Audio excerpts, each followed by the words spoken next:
Hey, everybody. This is Peter interviewing Gary McClellan of War Game Design Studio. This interview is on behalf of Armchair Dragoons, who had procured me a preview copy of the game to do some first impressions on recently. So if you go to the Armchair Dragoons site, you'll find that for some of my original or initial opinions.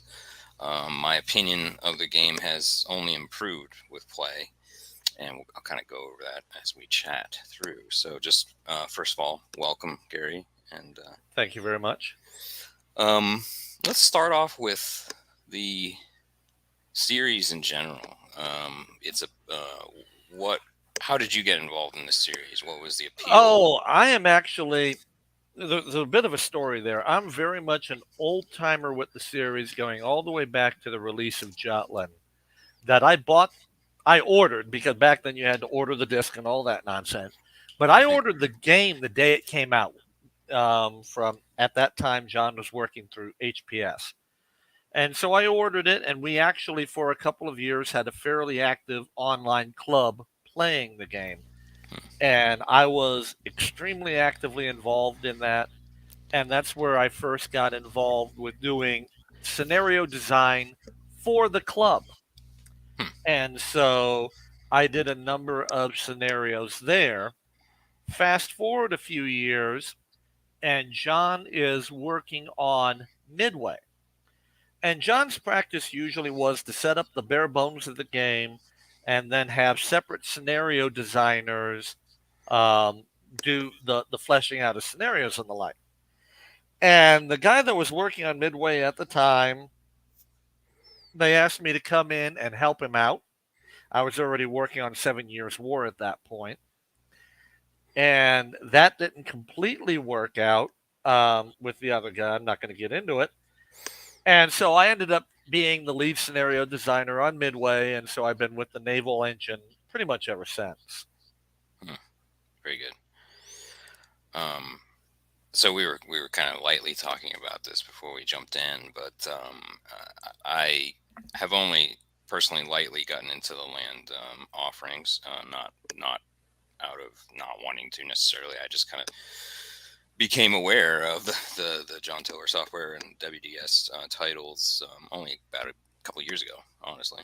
And so I had gotten Marengo and Gettysburg, experienced those, really loved them, of course. And I think for me, just as kind of, will kind of take myself as a general wargamer, if you will, somebody who does a lot of different types of things, simulations and board games and everything. It's just more of a broad wargamer. I wasn't much of a board wargamer, right? And I felt like potentially when I first came into when they first came to light to me, I thought it was going to be very board gamey, right? Just overall the John Tiller software, but it wasn't. It was like simulation level board game, which was quite amazing what the whole body of software work is able to do. It basically, from my perspective, my eyes were wide open at that point. It's like, wow, these are really good. They take the ease of board gaming and add what maybe other simulationists, miniature wargamers might enjoy as well, right? The Mhm. underbelly, the technical underbelly. But I felt like it was still formatted in more of a turn-based I go, you go, right?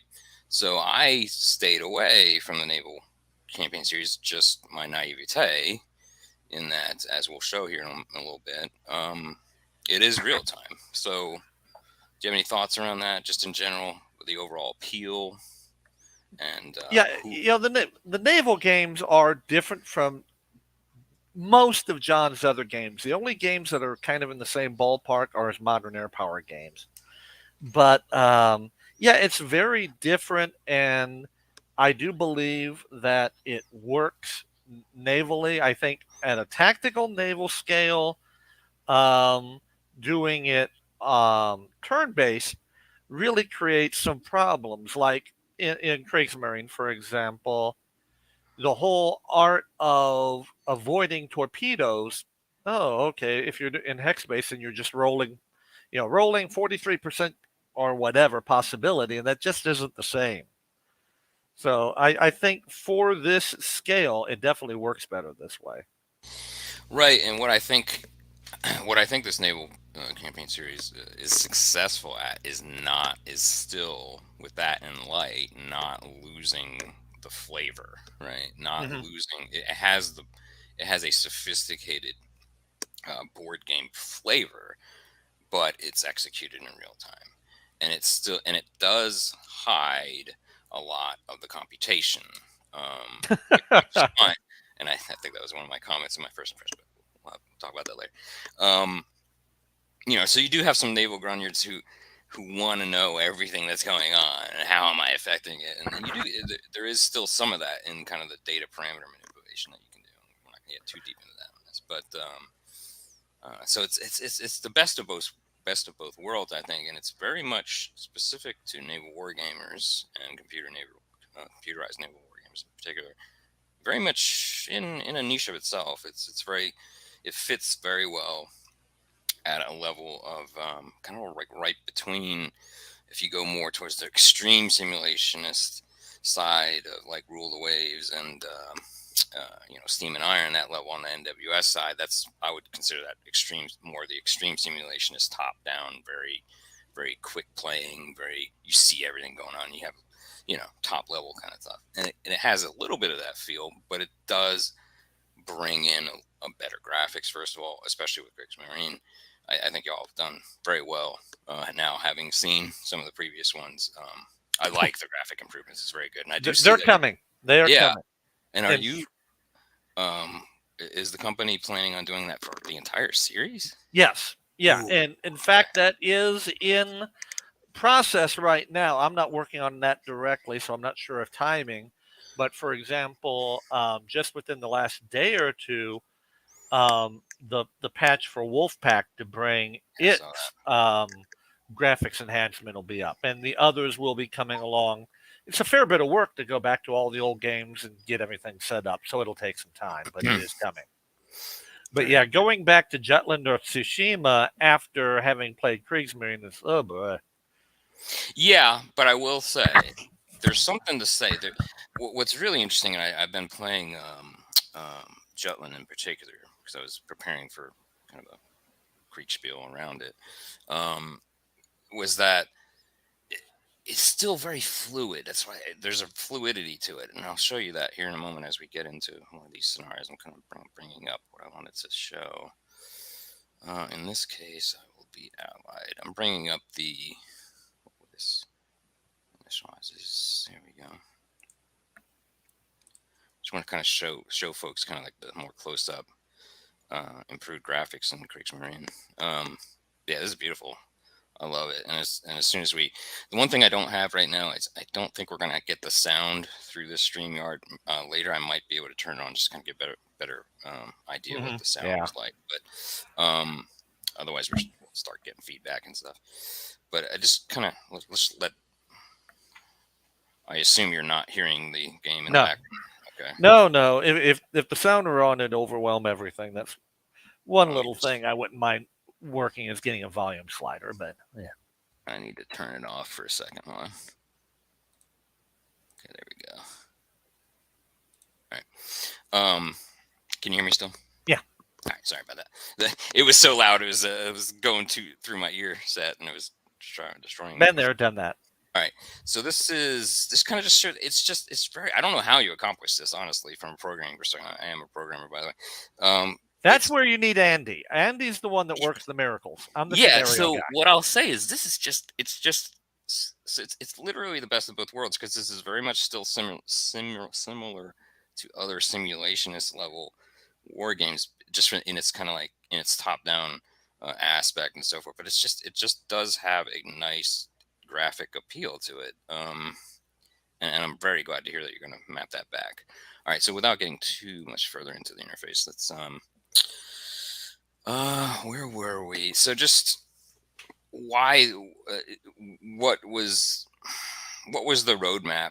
Had you already determined that you would do Kriegsmarine after Wolfpack? Was it a sure thing, or did you kind of have to wait for success with previous installments before you kind of moved on, or how A did that little bit of go? all of the above. Okay. This game goes back. I think I mentioned I've been working on 7 Years' War, which took about 7 years to do, but that's another interview for another day. Mhm. But I had been working on 7 Years' War, got brought into Midway, but then in talking with John at TillerCon 3, which is the last time I ever met with him, the possibility of future games was talked about. And originally, Wolfpack had been being worked on by someone else. And he faded away at one point, and Rich Hamilton, who kind of is the intermediary between John and everybody else, and now is one of the heads of the company, really wanted to get Wolfpack done before Kriegsmarine happened. So it's like, okay, I got done with 7 Years' War, did the final work on Wolfpack, and then Kriegsmarine had already existed from John for a number of years. And so then we started to work on that, and then continued. And when John passed away, is when we brought Andy in, and he continued with the programming work. Very good. Um, I thought we might kind of start getting into a little bit of the meat of the game here, just kind of show people what it's all about. Yeah, I thought we'd start by just kind of again, as we were seeing before, I was kind of manipulating these buttons here. These are the time compression buttons. I really like this system. It's very simple. It's very easy to read what you're doing. Right here, we're in real time. If we hit the red flag, it goes paused. We can speed things up. I don't recommend that until you have things planned out, especially with carriers, and we'll see that here in a moment. um, and especially in this scenario, otherwise you're going to get completely rocked. Um, all right, so that's overall the time compression. Of course, you have your general saving and opening other battles, etc. This is an important button here, and it took me a little bit to figure it out, which means I had to read the rules, read the manual. But targeting mode, basically, all right. So we don't have an enemy yet, but let's just say Ardent was an enemy. If I right clicked on it in the pressed mode here, that's the target mode. So that basically allows you to change the target. Now, when this is unclicked, right? That's for, as you can see, the reticle the mouse pointer changes to a reticle, and that's how you start to aim and fire your shorter range in torpedoes and your depth charges, I believe, as well.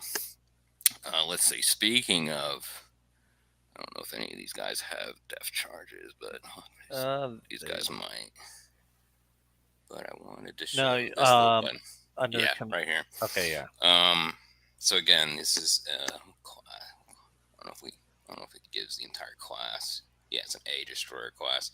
So Ardent here, and a lot of information is available here. I'm not going to remember it all. So please, as the designer, I hope you remember what all the symbols are. But this is basically telling me that Ardent has 8 torpedoes available, and that's usually split in half. Port and starboard, of course. Do I have the directional on?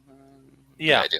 yeah, Let me pause yeah. it. And they're on a swivel mount because if you look underneath the ship, it says 4 by Mm-hmm. Mark 9 PS mount. So they're on a swivel mount. They can fire either direction.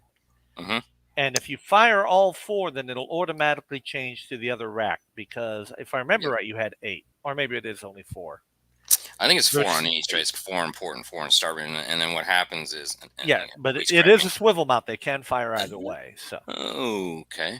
What but right there is saying that it is swivel? Is it just that that is okay. The PS is what directions it will fire, and right? so that particular mount will fire both port and starboard. Right. And but on So certain, I remember when playing one of the scenarios, and it was a destroyer, and I had fired at least four torps on the port, for example. It runs out, right? And then you only yes, see, yeah, okay, then if there's another available rack, it'll right, change to it. And okay, some destroyers, depending on what it is, may not have okay, a swivel mount. More like a cruiser, they'll just have hard mount port, hard mount starboard, whatever. right.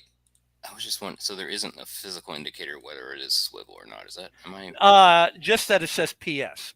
Oh, PS. Okay. So It fires port and starboard. okay. All right. For each one. Okay. So if it was only one, if Then it it would say was, P or S only. hmm. Okay. All right. All right. We'll try to find an example of that. Oops. We have Uh, something in the. Generally, you'll find that on cruisers. Okay. Yeah, you're right. Okay, there's enemy battle cruiser. There's something here. And what I really love, and unfortunately the sound's not on, but I really love the very soothing the very soothing detection alert. I love that. Beep, beep, beep. Is whoever picked that is genius, because it's just like, wow, hey, wow, something's out there. Is there? I don't know what it is. Don't change that. It's awesome.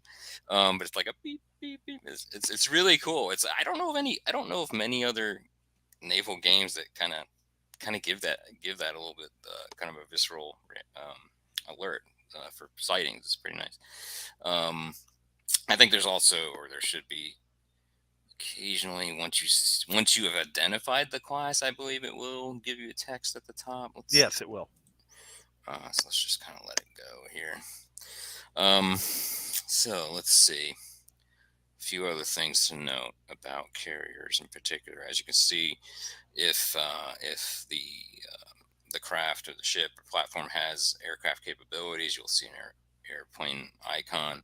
Currently, it's saying that I can't launch because I'm not into the wind, so we can kind of remedy that. We look over here as to see where the wind's coming from. There's also, it does take into account the cumulative knots based on the wind and the speed of the vessel. I think if you go over a certain amount, you cannot launch as well. 50. Yeah, there you go. This is also saying that the Radar. Glorious has radar, and that's the model of it. Obviously, that's helping the visual reckoning here. This yellow circle is Visibility. visibility. This is Radar. radar, and this is the Main guns. primary Yeah. range, right? Hmm. And then, if I'm not mistaken, the cyan blue is the AAA Right. capability, or AA. Let's see. I just kind of want to make sure I got all that. So let's go ahead and get her into the wind, just to kind of show we're going to west northwest. And I really like this, that it shows the intended, and it changes the color when you're still on the intended, and shows you where you're at, shows you turning, and as you can see here, incredibly fluid movements. I'm just very impressed with that. Sorry, And but that was something Andy really worked on, and it came out real well. it just takes it to that next level. I think it kind of brings it beyond the board game, right? It really shows you how long it takes for the turn to occur, and then that with this is a really nice combination. The color of the current knots is really kind of like if you're a head standard or a head full, right? Yellow is kind of in the middle. If I was to hit this button, I'll go full speed. As you can see, the intended knots are here. Actually, I probably don't want to go that high, right? Yeah, you don't want to stop either. Oh, there's the actual battle cruiser sighting occurring. Let me increase this back to. Yeah, all you really need to drop is half a knot, so probably go full speed and then back it up 1 knot. And you can actually back up by tenths of a knot by holding Alt when you hit that button. Very good. I was hitting Alt. You probably also, well, I shouldn't say probably, you need to start getting your swordfish up to the deck here pretty soon. Definitely. All right, so now it's saying that I'm able to. Let's pause the game. All right, so if you double click on it, then you start seeing what you got. No particular.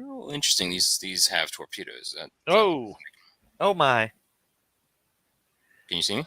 Okay. Yeah, I just saw that I've got to make a patch. Why? What are you saying? Because you see this? Because somehow or the other, a German airplane ended up on the carrier. Right here? Yeah, you're right. Yeah, the array. Okay. Oh, well. All right. boy, So yeah. Well, Okay. you have the eye of a war gamer then, because I didn't catch that right away. All right, so hey, you want to launch it? We'll just launch it. We'll launch it at him. You Well, know, it doesn't have anything, but it's I still like, wonder what hey, happens. hey. I wonder what happens if. Well, we're not gonna do that. All right, so we kind of know where they're at. So let's kind of use the torpedo capable aircraft real quick. I'm gonna go ahead and just it's and this none of this is good tactics. I didn't say I was good at any of this. So let's just take three of them and get them ready. Okay. So what you normally do is you click on the aircraft that you want to give a mission to. I really like how y'all did this, by the way. All right, so then you choose mission. In this case, we know where it's at, right? Um, from visual detection.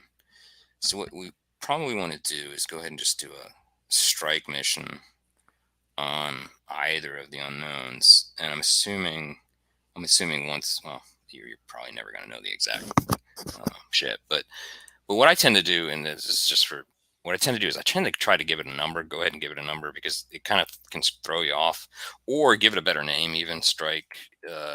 Hopefully, I don't cause any bug.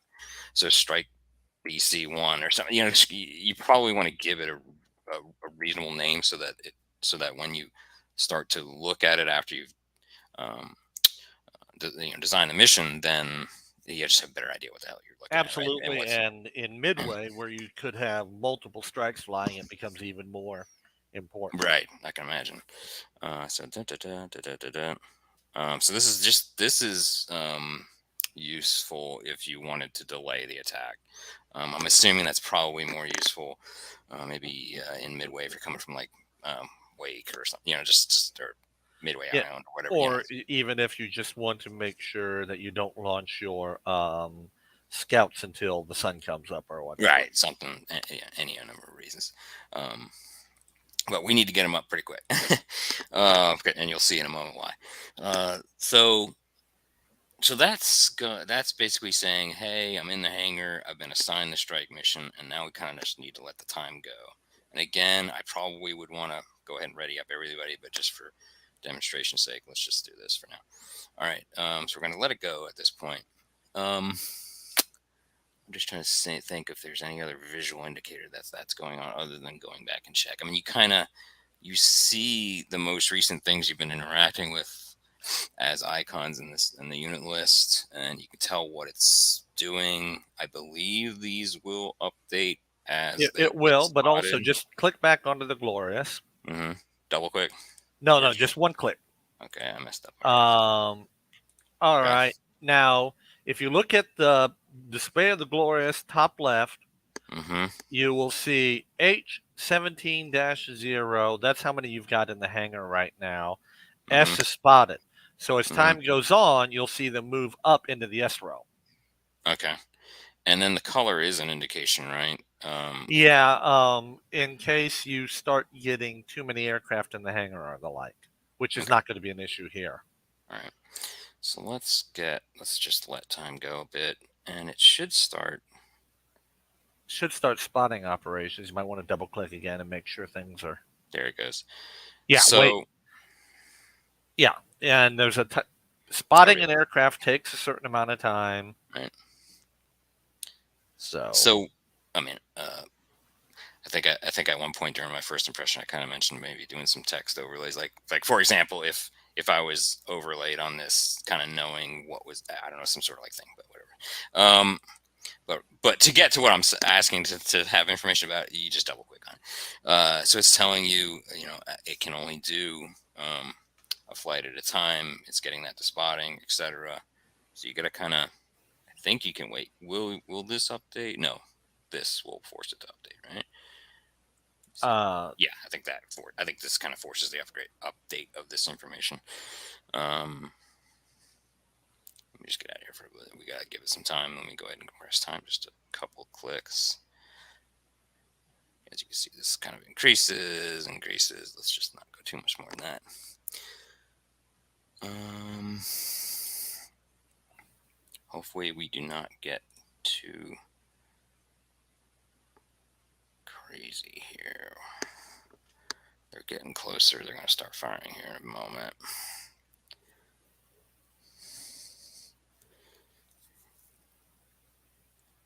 Still waiting, and it might have actually gotten through its wait period of the first one. So let's go back here and click on it.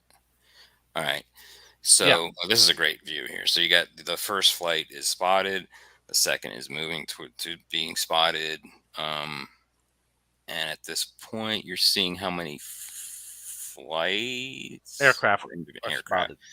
So these are individual aircraft, at least as indicated here. Um, Yeah, and this is, kind of going with the history of this event. Um, the Glorious was caught completely cold. They were supposed to have their swordfish oh, here on comes some ready inbound. status, and they had everything below decks, unarmed, the whole 9 yards, which is one of the reasons that the carrier ended up being effectively helpless in the event. So of course, we're probably gonna get hit by a battle cruiser here. It's guaranteed. While I'm doing this, I'm gonna get a fire. Probably, I'm gonna get a fire on deck. But unless okay, you so maybe use the so art of this the is Acosta this to is throw where I do smoke. have a question. This is where I do have a question. So this swordfish is spotted. So what? How long does it take to go from spotted to ready? And Uh, where's that? okay, spotted is ready effectively. It's just not launching because you formed everything into a single strike, so it'll get the whole strike up and then Oh, launch. oh, that's what's been throwing me off. Okay, so that's very. So if I had done individual strike missions for each, it would go. Yes. Then it would just Oh my God. spot launch. Thank you But very much for clarifying that for me. I don't know if that's clear to the player, honestly. But I don't know what else can really clarify. If it's mentioned in the manual, then my bad. So that's very good to know, and you can kind of visually see that too. They're gonna be spotted, and so they're not gonna go ready until all three are spotted. mhm. Okay. And am I?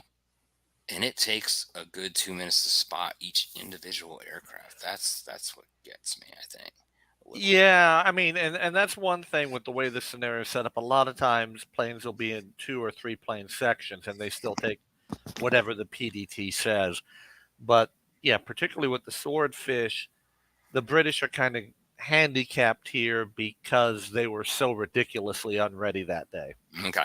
Okay. All right.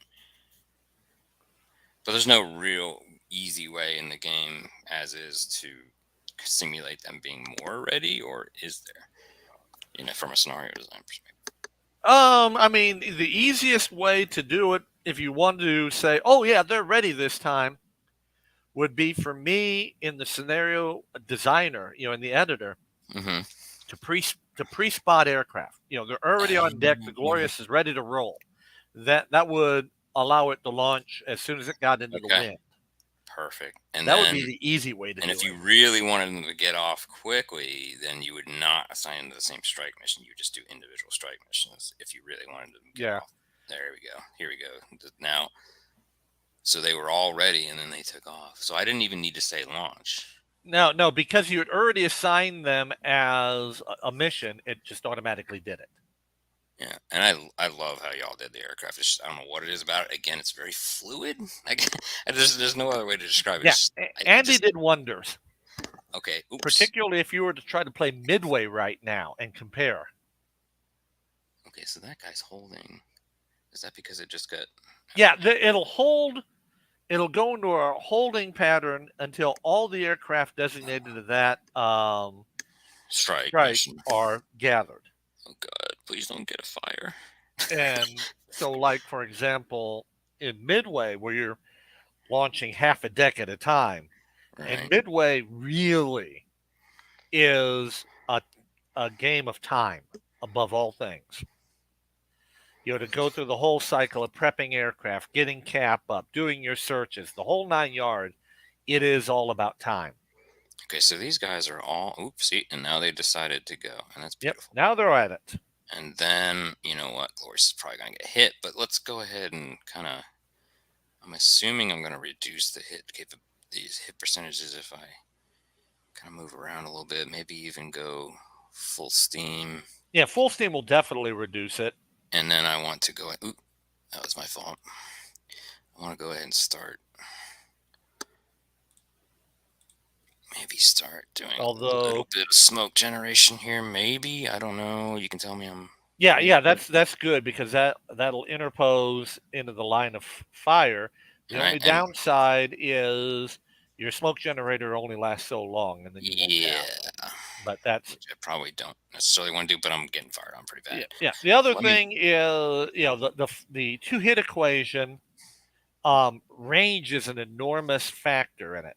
And so, with having the glorious closing on the battle cruisers right now, you're actually raising the hit chance. So if I was to then, you mean I should get my ass over here? Yeah, oh yeah, I'd probably be going north northeast or something like that. Yeah. Or Although, just let you me want to change it up, right? I mean, I'm y- assuming there's also there's actually that's one thing, and I'm always looking at improvements to make. There's not a changing bearing modifier in there.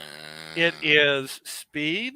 an aspect though, right? Right now, and then, like I said, I'm always looking for things to change. This is one of the things that John had put in. We haven't fiddled with yet. Got his It new is speed, size, so yeah, it's a lot easier to hit the carrier than either of the destroyers. right. Let me see here: speed, size, range, and Hmm. oh, good grief! Now that I don't have it in front of me, what's the fourth variable here? Take your time. Yeah, All right. but So what's really nice is that even the overlay map. I didn't even notice that before, but even the overlay map shows the battle smoke appropriately. So that's nice.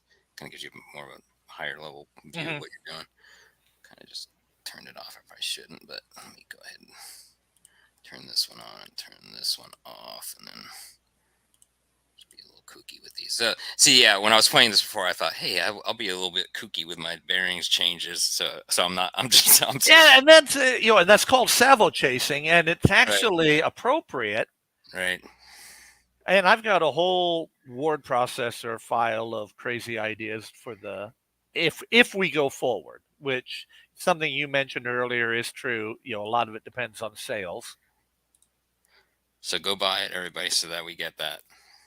No, I'm just um, Although, I mean, highly. Go ahead.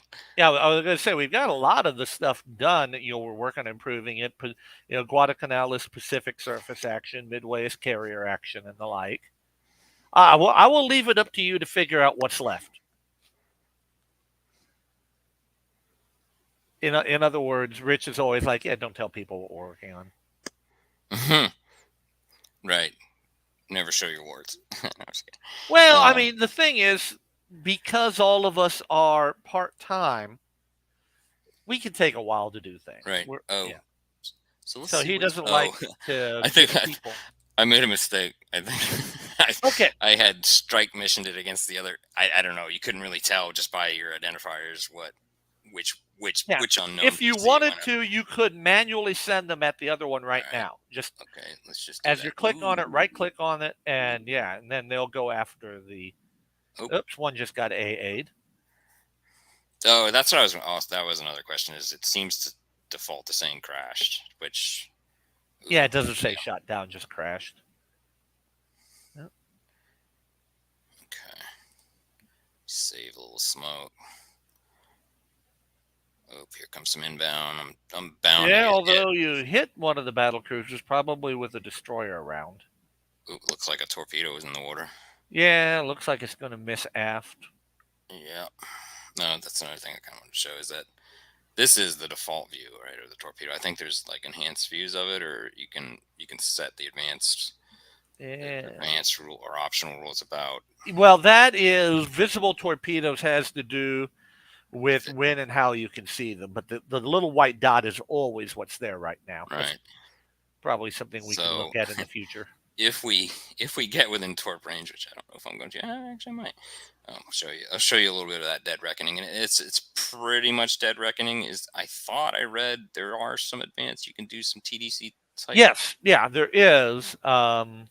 I kind of like the dead reckoning. It's kind of fun. Well, that's kind of I learned in Jutland before John put that in, so that's what I do is dead reckoning. Yeah, it seems to be just as good or just as accurate eyeballing it, or kind of you feel a little bit Well, more. once you get the feel for it, yeah. Yeah, exactly. All right. So are these air?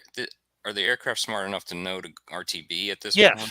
Yeah, Okay. they once they fire their load, they will RTB and land, and then Geez, here comes so you'll around. probably want to get back into the wind here soon enough so that they can do their All right. thing. So I'm northwest. I need to go west northwest. Okay, that's west northwest, and I need to bring it down a knot or two. Okay, now I'm good. Now it needs to go in. Everybody's coming back. Destroyers are actually getting there pretty reasonably. Are these guys full speed? Yeah. Sorry, I don't get too detailed on winning, but let's win if we can. Or survive, right? More than anything. So let me pause it just for a second, just so we can kind of. All right, so I'm trying to think of anything else here that you see. So again, you have the targeting lines here. If for some reason I wanted to, let's see what these both are. Both of these destroyers are targeting this first battle cruiser. If I wanted to change the target, I would right click like that. As you can see, it changes. Nifty, nifty. Oop, kind of got out of there. Sorry. Just trying to think of anything else I wanted to show. Oh yeah, I do. I do want to show you a few things. All right. This took me a little bit to just find and find benefit of, but like especially on like other games too, Jutland in particular, kind of seeing more of the formation names versus the individual names. You can switch through. That's what all these little visibility things are. This shows you its current Health. um, health, right? So we're all pretty good. We haven't Yeah, got. that one's handy for like keeping track of when enemy ships go to yellow. You'll never find out exact health, but like it says Right. okay. When it gets mild damage, it'll go to green and then eventually red. Or go to green, then yellow, then red. And since at yellow a ship starts to slow down, that makes it a juicier target.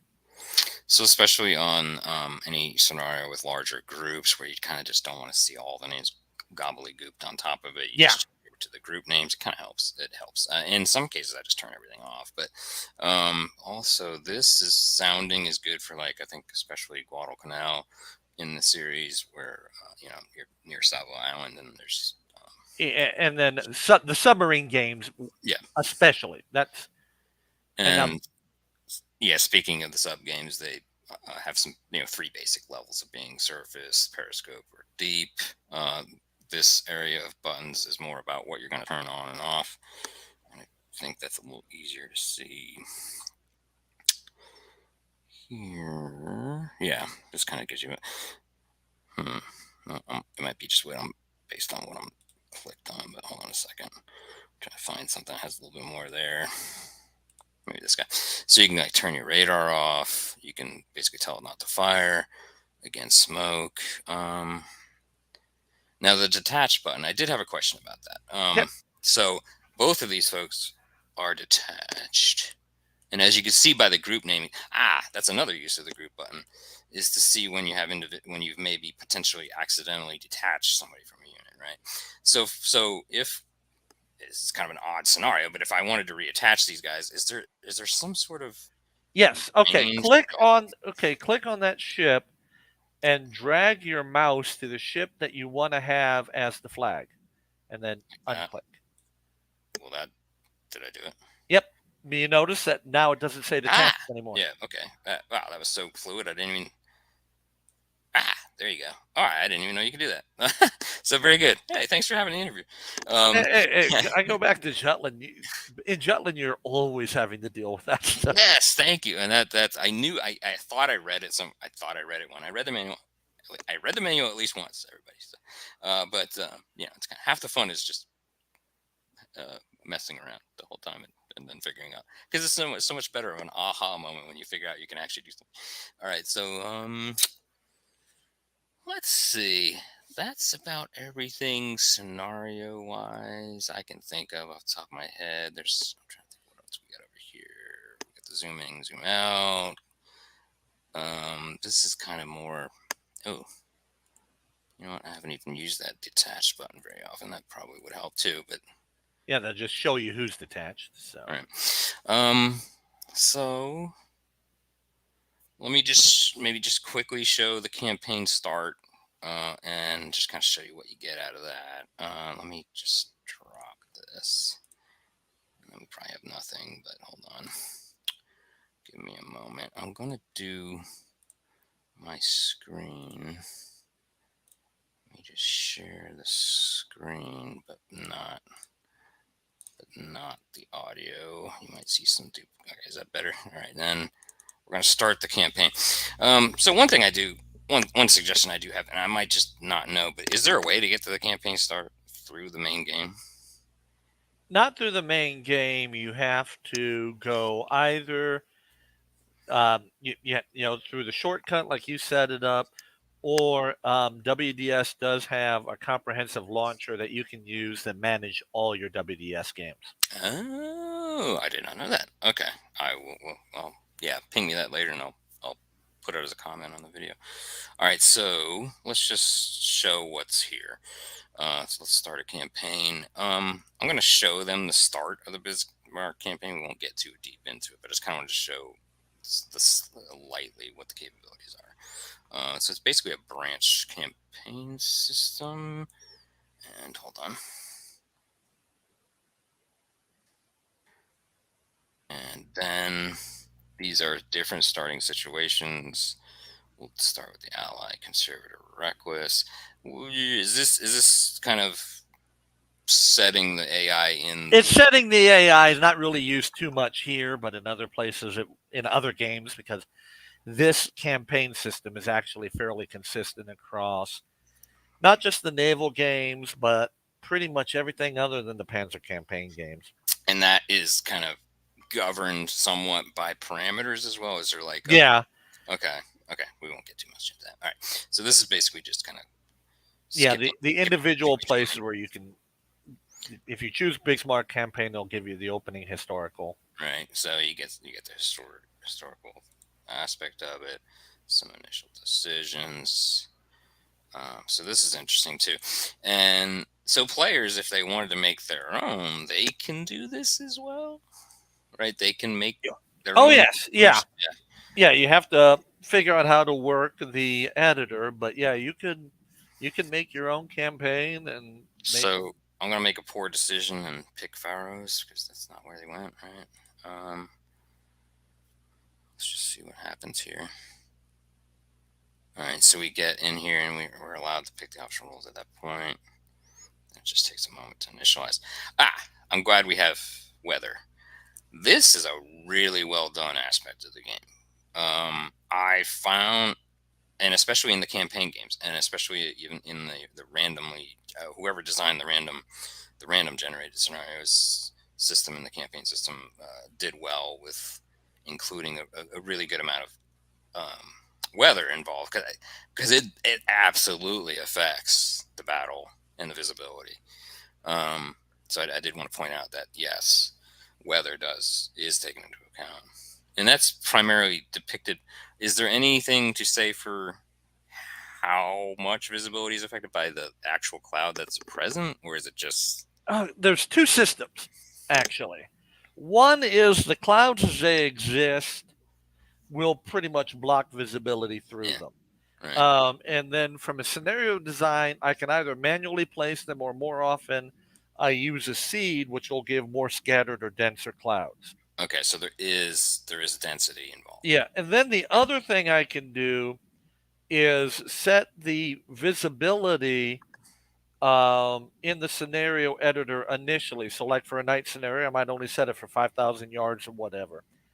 And Mm-hmm. then something we've added with this game and are back porting into the other games, no scenarios really take advantage of it yet, is that I can adjust that visibility on the fly. So, for example, one of the scenarios in this game, and is meant to be the most challenging scenario, is a 30-hour scenario where you hunt the Bismarck. Mm-hmm. It's that last stage where the Bismarck, already damaged, is making a break for the Bay of Biscay. And that one actually goes through a day night cycle where I use a separate file to drop the visibility, and I Mm-hmm. can change the wind, change direction, change strength, and then in the morning take the visibility back up I again. didn't even know that was there. So that's wonderful. All right. Yeah, especially even you can even depict like fog that lifts and kind of. Absolutely, yeah. So those are kind of like more of the fun scenarios. And, and for that matter, I can even do things like slow down ships in heavy seas. So, for example, if you were to play one of the North Cape battles, Mhm. because everybody was struggling in the heavy swell that day, all the ships are slowed down, and lighter ships are slowed down more because they were really fighting. Mhm. So just back to the general editing of a campaign, or the simplicity or complexity of it. It is a branched system, right? And then Yes. it's branched based on the various levels of victory. Yeah, Correct. it branches based on the various levels of victory, and also possibly, depending on how it's designed, on choices that are made. So, for example, with this campaign, um, after this battle, then the German player has the choice to either, well, actually, got a three-way choice, as memory serves. They can go out into the North Atlantic, or they can go deeper, not in the South Atlantic, maybe more, but just further south. So so it will. So once this gets all the way done and a victory condition is met, then you can branch. You can give them like options, and Yes. you can give them a visual selection as well. Well, what you'll get is another screen like the one that you Right. had at the beginning. You Right. can go here, you can go there, or whatever. Uh-huh. Okay.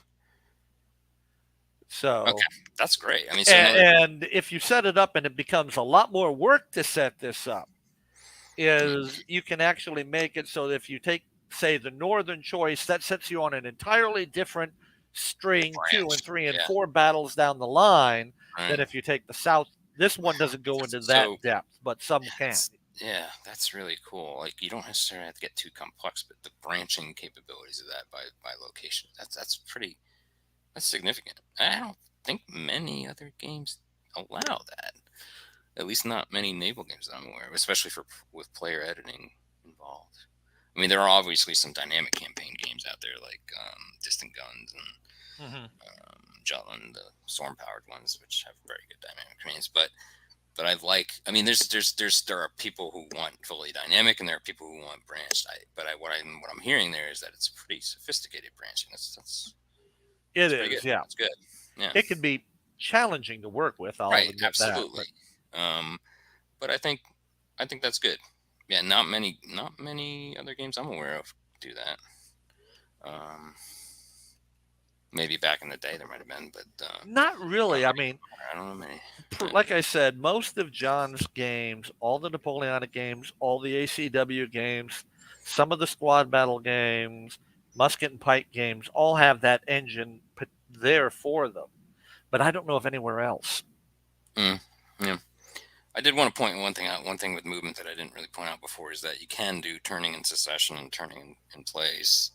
Um, so, in other words, if you click on the flagship, which by the way has a flag, you can turn it, and when you're turning only it using the individual the counterclock, it will turn to port, and then the other ships will follow suit at a given point. If you wanted everybody to turn in place, you just click on it and use the group turning. So that's something I didn't point out before. I don't know if you'll see it very well here because Yeah, everything's that's really useful if detached. keeping relative position information is important. Like in Midway, keeping all the escorts in a ring formation around a carrier. That's how you do that. So I don't know what happened here, but I think that was my fault. But yeah, I think I've used that in Tsushima in particular. I think that's everything I wanted to show. Let me close down here for a second. And let me stop sharing. First of all, I just want to say thank you for joining me. I'm trying to, did want to mention that there is a sale going on, not for this particular title, but it's one of only two titles that aren't on sale right now. But there is a sale on all the old other games in the system in the series. Excuse me. Let me share my screen and show you that a tiny bit. Oop, hold a second. And let me show my screen again. Why is this not working? There we go. All right. So again, here's the page for Kriegsmarine. Absolutely, positively, 100% worth the money. I don't think you'll find a better game for this era at this complexity level for any better price, especially on a new game. So I entirely recommend it. If you don't want to take my word for it necessarily, go look at all the manuals. I greatly applaud y'all at WDS for putting all the manuals up here. They're all here. One very good one to look at is the advanced play guide. A lot of good suggestions in there.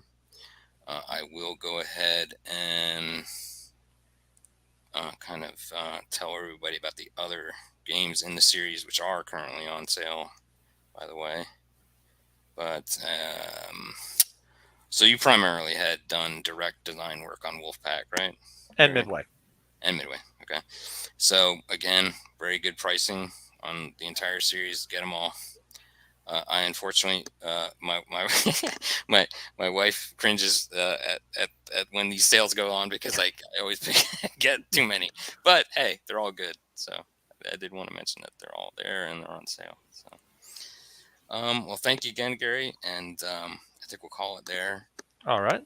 Um, at some point I wouldn't mind doing like a follow up with some of the granularity of the campaign editing and stuff like that, but we can offline that.